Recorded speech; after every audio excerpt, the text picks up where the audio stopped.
everyone! So if you watched the Gen Con Day 2 through 4 video, you know recently I had my worst gaming experience ever.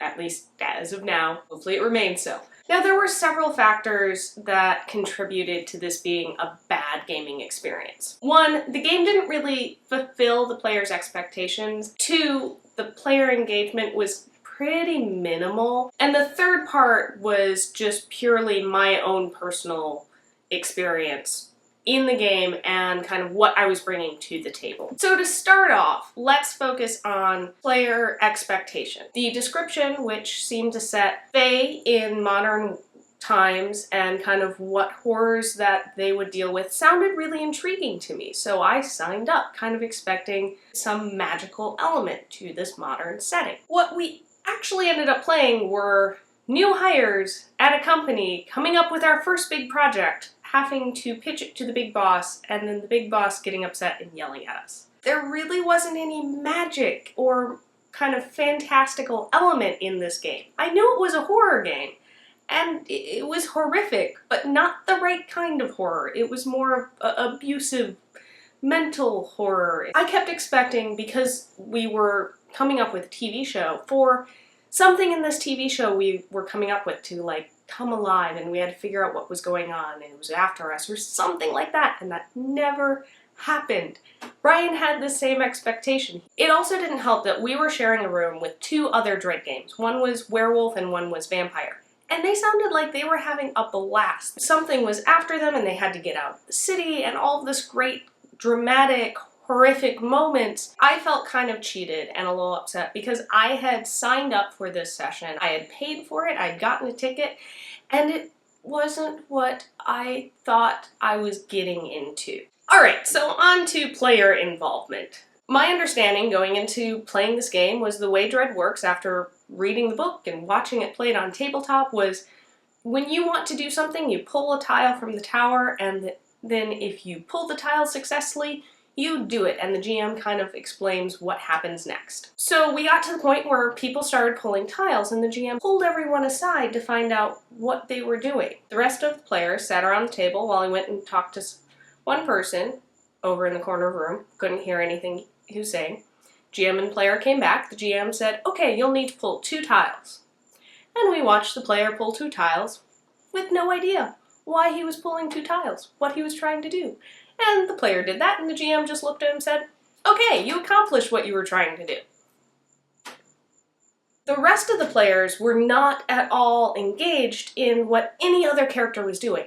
I was more interested in the Dread game happening to my right because I could hear what they were trying to do. I was invested in that other table whenever they were pulling tiles because I knew why they were pulling tiles. I had no investment in what any of the other players were doing in my game. And finally we got to a point where one player decided that he pushed the tower over. And my understanding of the rules going into this was that when somebody pushes over the tower, that's the one point where the player gets to narrate exactly what happens. The player gets control rather than the GM. So he did that, and the GM said, okay, so what you do works out, and we're gonna get to that in a little bit. 20 minutes later, the GM said, oh, and this is what happened, but didn't allow that player to take control of his character and say what it was that his character was really doing. I got pissed for the other player because it was like, no, you took the player involvement away. Honestly, I felt we weren't telling a story collectively. The GM was telling the story and we were just the pawns that he was moving around. Not fun. The final thing that for me really made this a bad experience was I could not separate this from my day-to-day life. This was way too close for me, but I think even if I didn't work in that field, it still would have been way too close. Everyone has had a situation at work where something has kind of gone awry and they've gotten yelled at when it really wasn't their fault. That's something a lot of people can relate to. After we had gotten through the figuring out what TV show we wanted to make, we took a break. Ryan leaned over and was like, hey, are you okay? And I'm not one to duck out of a game just because I'm not having fun, because I know it's going to affect the rest of the players and kind of put them in a lurch. But I looked at him and said, no, I'm not. And I talked to Ryan a little bit and decided I needed to remove myself from the game. I pulled the GM aside and explained my situation. He was kind of understanding. I'm gonna sit and watch because my husband's playing the game and I just want to see how the game is played. Looking back on it, I should have just walked out of the room. I should have told him, hey, I'm taking myself out of the game. See ya, bye, Ryan, I'm gonna go hang out with Tucker, text me when you're done. Because the rest of the evening just put me in a worse and worse and worse mental state. So I stayed and watched a super boring game because no one had any idea why any of the other players were pulling tiles to see what their characters were doing. And then later in the session, I almost walked out of the room, and Ryan told me he almost walked out of the room at the same point, when the GM began yelling at us in character as the boss, yelling at our characters. But he was actually yelling at the players. Part of the problem was we were all seated, and he was standing, walking around, yelling down at us, swearing at us.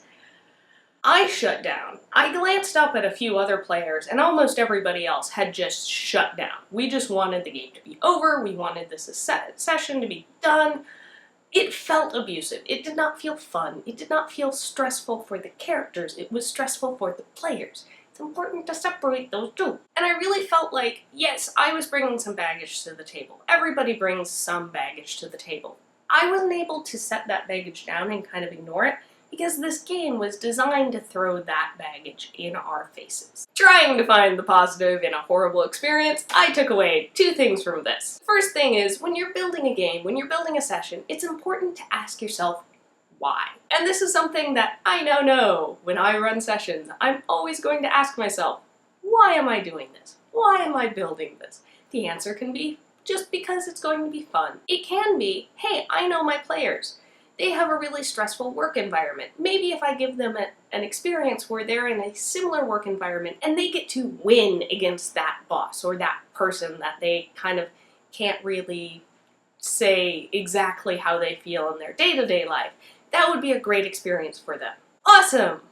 That's not the game to run at a convention when you don't know your players and don't know what they're bringing to the table. So the second thing I took away from this is it's important to practice self-care while gaming. I removed myself from the game. I was practicing self-care because I needed to for my mental health. Even by staying in that room and watching that game, I was in a really bad mental state the rest of the day and even kind of the next morning. If you're in a game and it's putting you in a really bad mental state, speak up or leave the game. I wouldn't advise just kind of getting up and walking out of the room. At least give the GM a reason, hey, I gotta peace out, this is not good for me mentally. So, yeah. I don't know if my experience was a common experience for people who play in Changeling. I definitely won't be trying Changeling out anytime soon. I'm hoping to try out Dread, because I love horror, and I want to play in a good horror game. I just don't want to play in a workplace horror game. Like, give me a good classic, like, There's a Werewolf After Us, or, like, you know, any classic horror movie. That's all I wanted. So thanks for watching to this kind of rant and discussion. Hopefully you guys can take something out of my experience and learn something or realize that you're not alone in having bad experiences. If you've ever had any really bad experiences that you've learned something from, I'd love to hear about it down below. Kind of let's talk about kind of how we can take these bad experiences and at least find something positive of things we can learn from them. So thanks for watching, and we'll see you next time on Roll for Initiative. Bye!